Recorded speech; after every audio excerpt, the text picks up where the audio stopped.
I love a good reading challenge, and I love my classics as well, so last month I did a reading challenge where I only read classics. I do just want to start this video by talking a little bit about reading challenges. I love setting myself small reading challenges because I find that they motivate me to read my books, to read the books that I have in my collection. As you can see, I have many TBR stacks of books that I want to read. I have an enormous library of books, and I can call it a library because a library has to have more than 1,000 books, and I have double that in my collection. And many of them are unread. I still need to read them, and I plan to read them, which is why I set myself these reading challenges so that I can get through my massive collection. But I have a very busy life, and sometimes I don't have the time to read the books that I want to read. And then I tend to fall into these patterns of reading books that I didn't really intend to read, and go long periods of time where I'm really not reading the books that I want to be reading. And as I said, I do love reading classics. They are classics for a reason.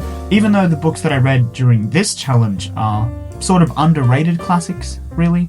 So I set myself a reading challenge to only read classics for a month, and I read 5 classics, so I'm really proud of myself for doing that, because in the process I read 5 different authors that I'd always wanted to read. I think there's a fly in here somewhere. Anyway, so I read 5 classics, and I want to break them down very quickly to you. The first book that I read was Vile Bodies by Evelyn Waugh, which was a very fun read. It was my first Evelyn Waugh book. I've been meaning to read this author for a while. This book is set in the 1920s, set in London.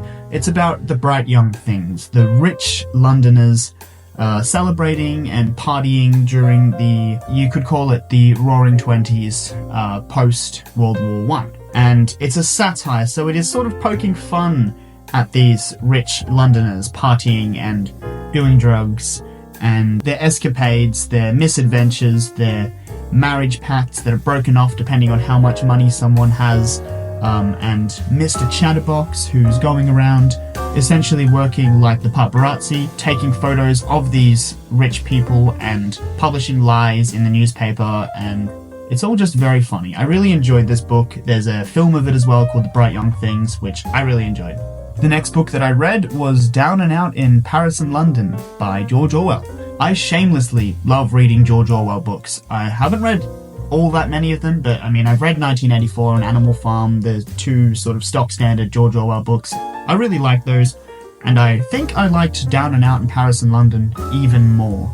It's a semi-autobiographical memoir travelogue about George Orwell in Paris and in London, essentially poor and destitute and homeless, trying to survive day by day with very little money, working hard labor jobs in really unsanitary cafes and restaurants, sleeping rough and tramping on the streets. I was really intrigued by this book. Anybody who knows me as a writer knows that I myself have written quite a bit about sort of being working class, what it's like, the life on the streets. My writing highlights the homelessness crisis that I've witnessed myself in Melbourne. And so I tend to be drawn to books of this nature that explore similar themes to what my own books do. And so yeah, I really enjoyed Down and Out in Paris and London. Next, I read Nausea by Jean-Paul Sartre. And as you can see, my copy is a little sort of beaten and battered. I don't know what I did with it. It took me a fair while to read. This was me just making notes in my copy because obviously this was a semi-tough read, if you will, a difficult book to read, because it's a philosophical novel. It's kind of plotless, but it's not plotless at the same time. It has a plot, a vague plot, and it's about this man who essentially is disgusted with himself, he's disgusted with existence, and whenever he is reminded that he exists and that life is meaningless, he feels nauseous. He describes this disgusting sort of aware feeling as nausea. It was a little hard to follow along with this translation, but I did really enjoy it. I sort of was reading this while reading some of the other classics just because it was sort of a tougher read and I didn't want to get bogged down by it too much. But no, I did really enjoy it. It is my first reading of Nausea and of any works by Jean-Paul Sartre. And so yeah, I really liked it, and I'm still considering reading The Age of Reason, which is another one of his works. The next one that I read isn't really a novel. It's a short story that has been compiled into a paperback that has a lot of sort of contextual, like, introductions and so forth throughout the book. And I mean, I really enjoyed this short story, I should say. And it is The Yellow Wallpaper by Charlotte Perkins Gilman.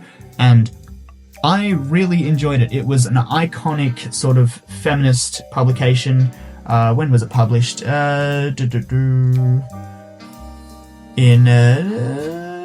Published in 1892, so a very long time ago. This short story is about a woman who is essentially sort of, diagnosed with like hysteria, or what we might sort of consider postnatal depression, and her prescription by her doctor and by her husband is the rest cure, in which she is confined to a room in a house that she's not to leave.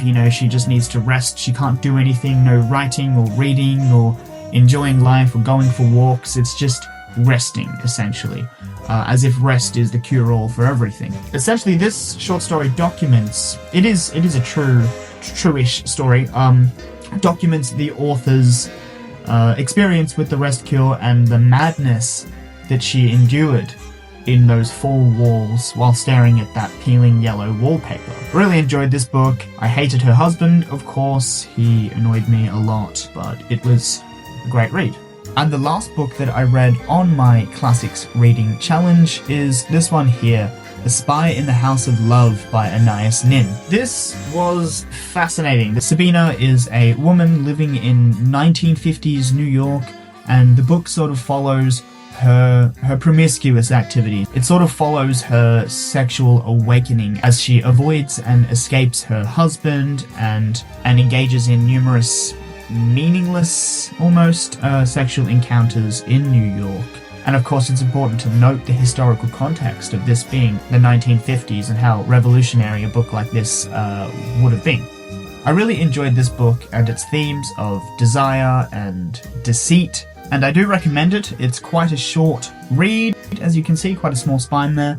Actually, most of the books that I read on my challenge, they were all quite short, but considering that that's 5 different books by 5 different authors, and I read them all in 1 month, and I had been slack beforehand on my reading classics, even though I love reading classics, it had just been a while since I picked one up. I think this was a really useful challenge for me, and if you want to read more classics, consider setting yourself a 1-month challenge in which you can only read classics. This month, I am only reading poetry books because I have so many poetry books in my collection, and I love poetry and I love poets, and since poetry books are usually quite small, I think I can get through quite a number of them, and I'm really keen to read all of these different poets that I have in my collection. I will post a video of this as well. So that's all from me for this one, but I will see you again in the next one, however long away that shall be.